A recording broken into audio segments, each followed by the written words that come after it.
Well, we're going to head back into the Canadian Museum of Nature in just a few minutes, but next up we're heading to the Parkdale United Church, and Julie Buin had a chance to catch up with Reverend Dr. Anthony Bailey. Like many different organizations, they've had to pivot and change the way that they practice what they do best, and that's worshiping. Parkdale United has been in the community for a long time.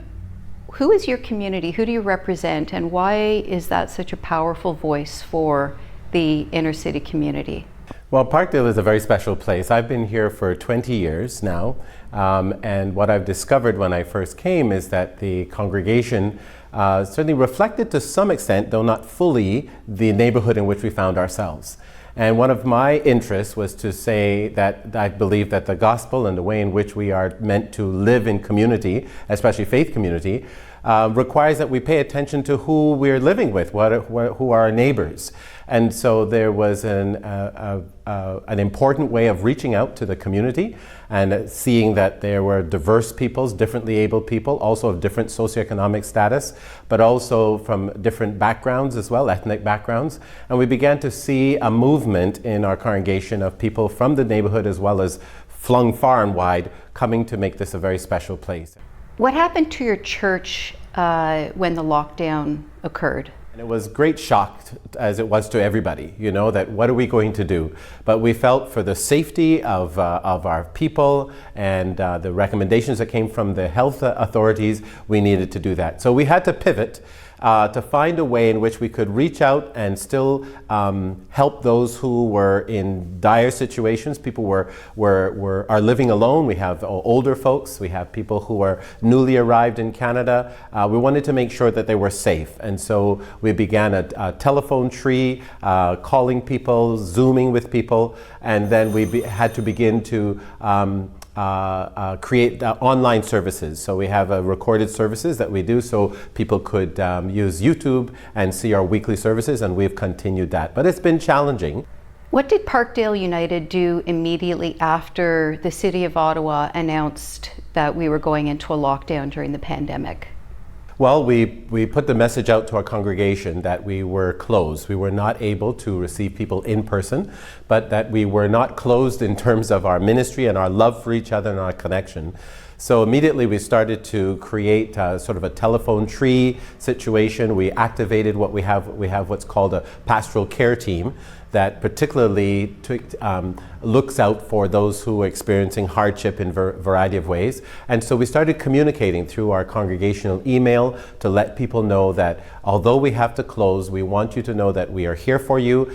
Situations that are necessary to respond to, we're going to do our best. How has your fundraising ability and the contributions of the congregation been affected by the pandemic? I have to say I'm so pleased and heartened by the fact that people have not only kept up their contributions, but also have increased. And more than that, because our services now are being watched not only by our congregation, you know, when it goes out on YouTube, anybody can see it. So we're getting people from across Canada, and the United States, some Caribbean islands, 3 African countries, people who are sending messages saying thank you for this service, and some of them are making contributions also to our ministry, even though they don't belong to our congregation. So actually we have been fairly well served by those who have continued to be generous, recognizing that we have a commitment that we make. So one of the interesting things, for instance, there was an appeal that went out, you may have remembered, that from Ottawa City, Inner City Health, and for gowns and PPE, that sort of thing. And so I put the word out to our congregation, and you would be amazed at what happened. They mobilized, the women and men got together, they got cloth and began to make gowns and delivered, I think, probably about 20, I don't want to say the wrong thing, maybe about 2,500, I believe, in total, that in the end. And there's a huge group of people, I think about 40, 50 people, who not only from our congregation but other places, who came together to make sure that the healthcare workers, those who are working with those experiencing poverty on the street, the Ottawa Mission and so forth, receive what was necessary in order to protect themselves. So what is your message of hope? Message of hope is that we need to look at how we can learn from what we've gone through. As I mentioned before, I think that the status quo has been broken to some extent. It's been exposed. And so this is a timely opportunity for us to draw from that what can be restorative, what can really challenge that status quo, and to say, here's how we're going to live now. We're going to make sure that there's space for the voices that have been closed and have been muted before. We're going to make sure to look much more incisively and concertedly at the policies that we have, at the ways in which people are prevented from advancing, the way in which the systemic ways of doing things have circumscribed the well-being of populations.